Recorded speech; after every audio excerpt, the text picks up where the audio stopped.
It is the second Trauma Tuesday. The first one went really, really well. So today we are talking about the empathy conundrum for people supporting people with PTSD. What is the empathy conundrum? Well, the empathy conundrum is the reality that supporting someone with PTSD effectively means going to some pretty dark psychological places where the human instinct is to run away from bad things. And what you tend to hear from people when it comes to these sorts of conversations is that people don't know what to say, it's too scary, they're afraid of making it worse, all these things. And these are all comments coming from a very good place. The problem is that if these concerns get away from you, they can turn you into something of a raging asshole when it comes to dealing with somebody with PTSD.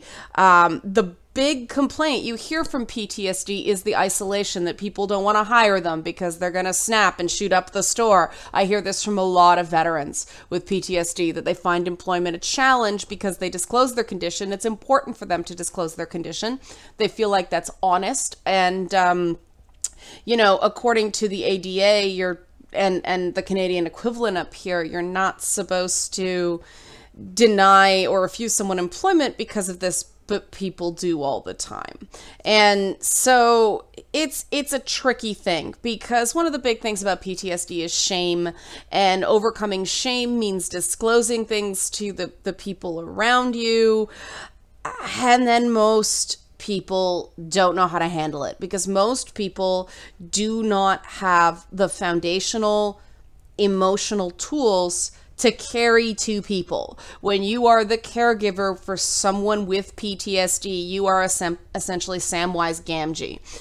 I can't carry it for you, Mr. Frodo, but I can carry you, because no one can carry the burden of being the ring bearer alone. And that's Frodo's mistake over and over and over again, that he tries to go it alone. He runs away from the fellowship. He doesn't want to burden them with them, but you can't do it alone. And, Frodo at the end, they kind of hint at the fact that he's never quite going to be the same because of what he went through. And this is the big challenge with people with PTSD, is people hear, you're never going to be the same, and people think that means broken forever. That's not so. Saying you're never going to be the same does not mean that it's over. It means it is a change. And that's the first thing that both people with PTSD and their support systems have to recognize, is that this is a big change. Changes must happen. If you're not okay with change, this is not going to go so well. And change is a good thing. People do change over their lifetimes. If you want everything to be exactly the same, you're going to be very disappointed by life. And, one of the things, because things are changing, first of all, self-care is important. Yes, for people with PTSD, but also your support people. When people sort of fall down, go boom, mentally and emotionally, it falls on the support people to potentially do more around the house. That can be exhausting, and it's important to recognize that, hey, if you've got the money, hire a cleaning person. If you don't have the money, every dish does not have to be done. The house does not have to be spotless. Your real friends will understand this isn't the 1960s anymore, right? If things have got to go to crap for a week or two, let him. You don't have to do it all. Now, a lot of people say, I don't know what to say.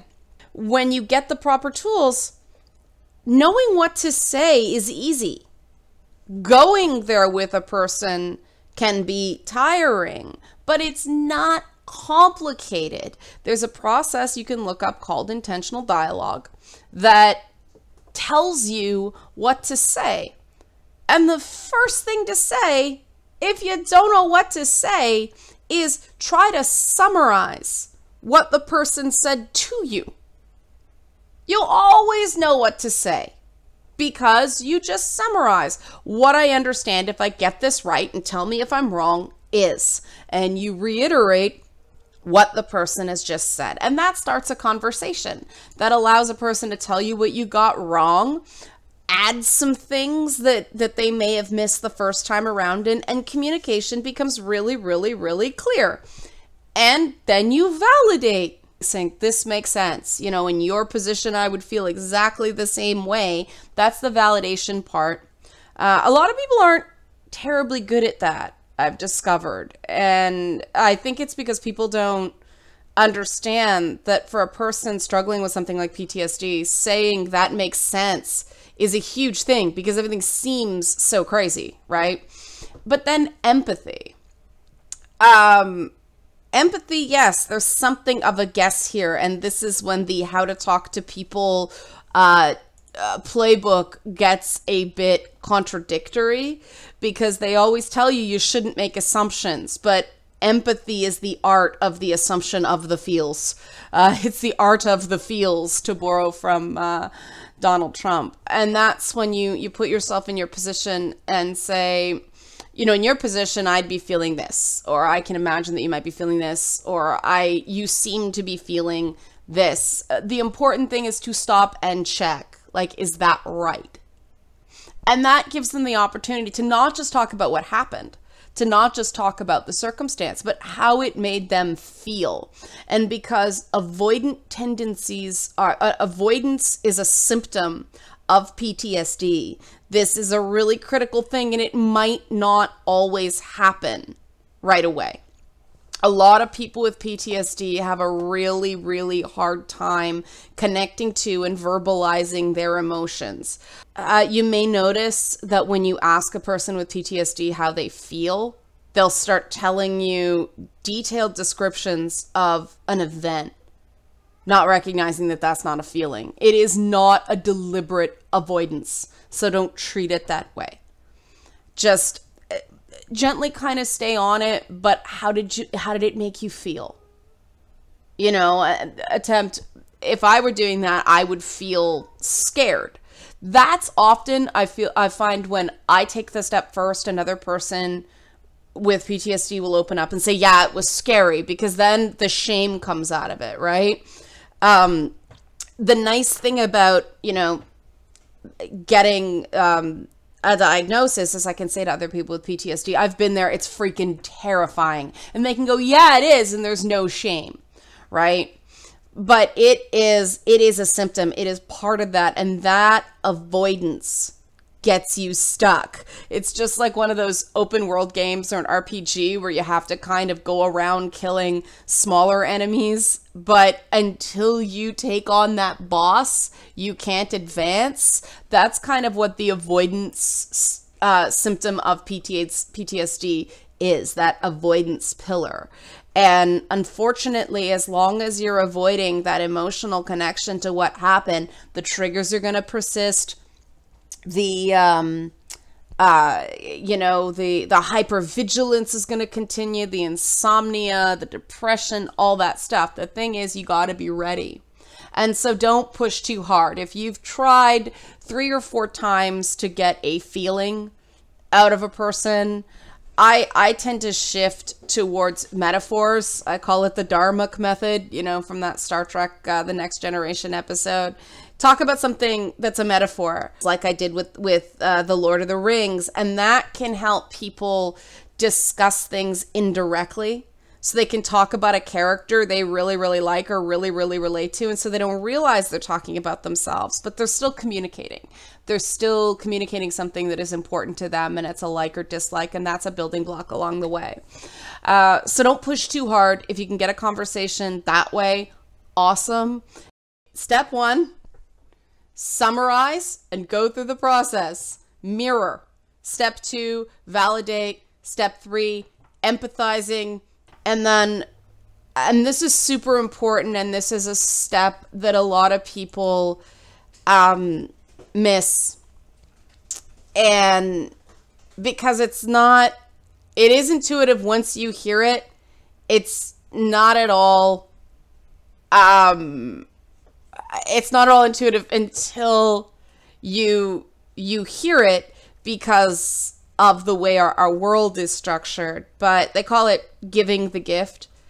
And this is tough for people with PTSD because people with PTSD have to work at asking for things. And in the traditional intentional dialogue approach, this comes from the person. They ask for what they need. Some people will be able to respond to, what can I do for you right now? But in the beginning, it can be as simple as saying, I'm really proud of you, or I know that wasn't easy. Good job. What do you want to do right now? And give them the opportunity to sort of regain control after going to a really scary place. And this moves into what I call no trauma time. You do not talk about it from then on in. You go out, you have fun, be careful with booze, moderate it. I buy the drinks so that I make sure that they're not having too many. And no trauma time is super, super, super important because people cannot be their condition. People are not PTSD. People have PTSD. You'll hear me saying this a lot. The downside of a diagnosis is that it can define a person too much. I am a victim or I am a survivor. That is one part of you. And part of the process is reminding people that there's way more to you than your post-traumatic stress, right? You're still the smart, awesome, funny, amazing, handy, whatever it is person that you've always been. And no trauma time is really great for reminding a person of that. After they've been in a really tough place, a therapy session, whatever, they go out and have some fun, and it creates a positive connection with sharing. And this isn't glad handing somebody. This isn't, platitudes. This is somebody that's your friend or your loved one, so you legitimately enjoy spending time with them. And so, probably the last thing they want to do is dwell on it. So getting out and breaking that sort of dark place in their minds is really important. And often, you can create some really great memories in no trauma time because people might feel like they have a bit of a burden lifted, that they've shared something and they weren't rejected, and now they're being embraced and they're out and having fun, and you don't talk about it. And I've had some really, really great times in no trauma time. It's important not to leave a person alone right after something comes burping up because of that, because that fear of rejection, that isolation is such a critical thing that keeps people stuck. It's important to have that kind of trust. It's important for the person to know that you won't share what you talked about with anybody other than their doctor and people who are on sort of the safe list. But honesty is really important. Don't say things you don't mean. They're gonna know. Find something sincere. And if you're in the right headspace, if you're emotionally resilient, a sincere compliment shouldn't be that hard to find. Somebody who has trouble finding a compliment, finding something positive to say about another person, even somebody that you cannot stand, you should be able to see at least one good quality in, because that is a sign of your own emotional resilience and strength. If you don't have that, you have some work to do on your own. If you need hatred as a shield, you may be dealing with some traumatic past events as well. And this is the thing about supporting someone with PTSD. If you're not owning your shit, that is going to be abundantly clear when you start trying to help someone else with theirs. And those people that are constantly like, oh, I'm so unappreciated. I do this and this and this and this for all these people, and they don't reciprocate. It's like, one, why are you their friend if they never give back? And two, are you doing this because it's the right thing to do? Or are you doing this because you'll get brownie points? If you're doing it to get brownie points, you're doing it for the wrong reasons. It's not altruism if you want a positive outcome for yourself. So expressing positives is essentially important, but they need to be sincere positives.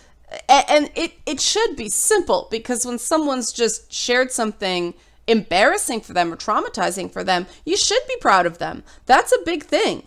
And if you're not proud of them, maybe you shouldn't be this person's support person.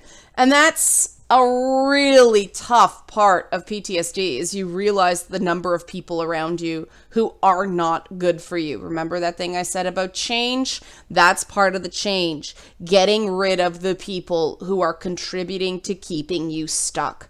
The people around you should be able to connect to that positive place to help guide you towards it. They're like Navi to Link, right? There's a reason Navi is like a glittery little light. It's like, ooh, pretty, the light. Because what tends to happen when you're a caregiver is that you break your own boundaries trying to be there for the other person, because you get swept up in the romance of sacrifice and all that stuff. That's not good. You have to be very clear with your own boundaries. Very important. Certain behaviors aren't okay. All feelings are okay. But you do have to be very clear when a line is crossed, because you can't be there for a person for any length of time when they are stomping all over you, feel stomped all over you. And PTSD is a long process, so you have to have those boundaries. You know, it's like, I understand you're upset, and that's totally cool, but I will not tolerate you calling me this, or this name. You call me that, I walk away, we try it again. You cannot special snowflake the person and reward bad behavior that way. That's just not, no matter how deep someone is in, you have to make the point that that is not okay. And you're not going to get a great response at first, or you might get no response because someone is so shell-shocked. You still got to say it, because then with the positives, they'll come back around. Or they won't, and that just means it's not the right fit.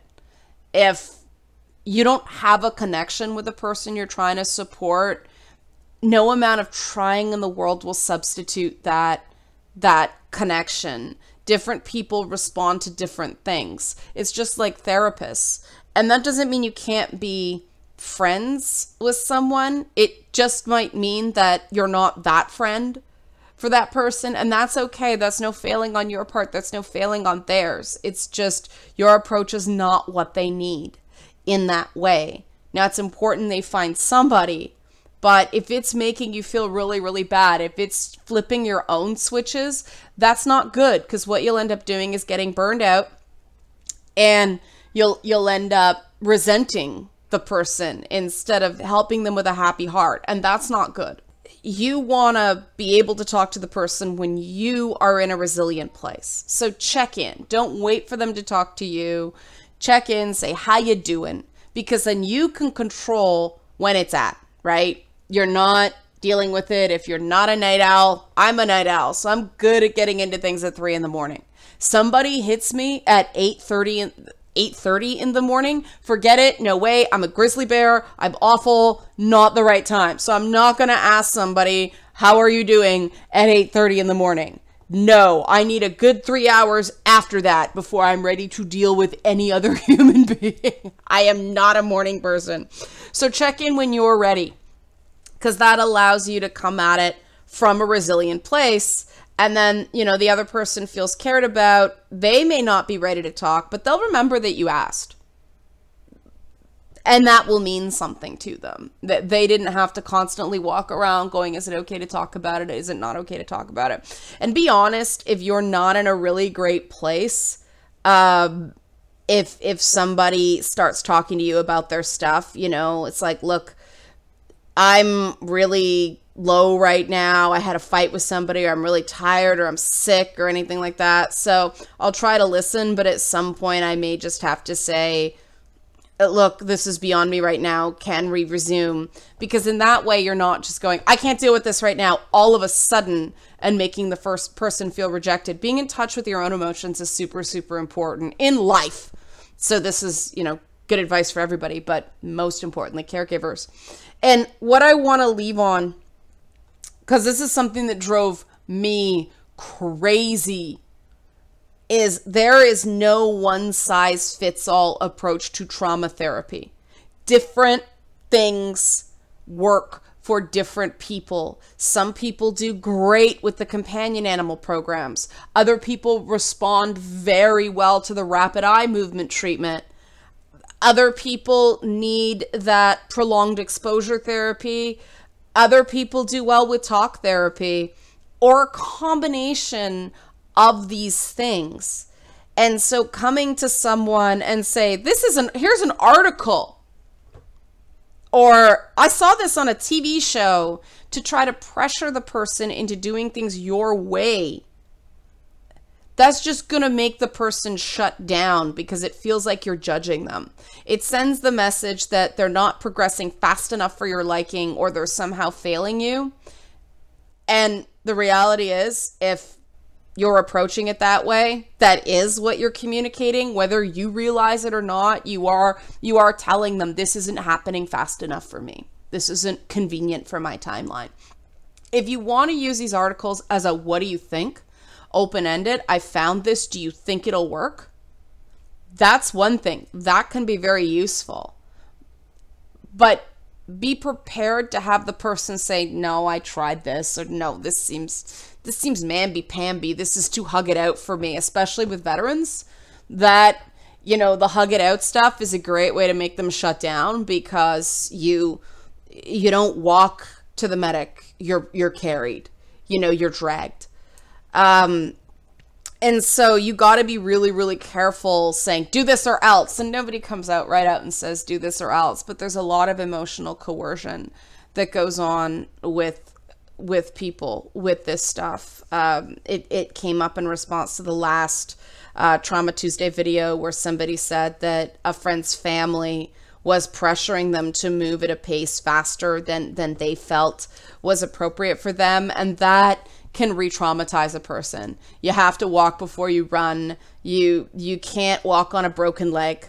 And that's why it's important to remember that PTSD and the treatment of it, it's more convenient, it's more apt to think of it as an emotional injury as opposed to a mental illness. Because a mental illness, there's all these paradigms of somebody getting, involuntarily committed and, getting, hitting rock bottom and kind of getting forced into the system because they run out of options. PTSD doesn't work that way. Someone runs out of options, they die by suicide. You do not want to have a person with PTSD hit rock bottom the way it works with addiction or other things like that, because it can end tragically. If you've got a broken leg, you go get a cast on it. You don't try to walk on it. We understand that walking on an injured limb makes it worse. And PTSD is the same way. It's that physiotherapy metaphor that I talked about before. You do it with supervision in a controlled setting, so you are actually making the broken limb stronger, not injuring it worse. And that is the difference between getting triggered in a controlled environment where you can work through it with professionals and people who love you, and assholes on the internet who seek to trigger people because they're jerks. If you're pushing someone to go faster than they're ready to go, believe it or not, you're in the jerk category. Military organizations like Carry the Challenge and Sit Rep Saturdays and things like that, they do this. They do. Sit Rep Saturday is a phone tree where veterans check on each other. And it's a great program. I love this program for veterans because it's doing exactly what it is that it's people who were there talking to people who were there. And so there's no shame. This is when you're supposed to do this stuff. There's order and structure and all those things that people in the military love. So what a really great program that is. For civilians, we don't have anything similar. We have these really negatively associated focus groups and safe spaces and coloring book bullshit. And hey, I love coloring. I'm a doodler, but I want to doodle when it's just doodling. I don't want to do it because, like, oh, welcome to the room of sad and fail. Fuck off, right? Like, this is for gamers. We're not like that. We do not wallow in our melancholy and ennui. They're not going to trust you if you're spoon feeding them platitudes or if you're pushing them too hard. So use that intentional dialogue, really find out what's going on, listen more than you talk.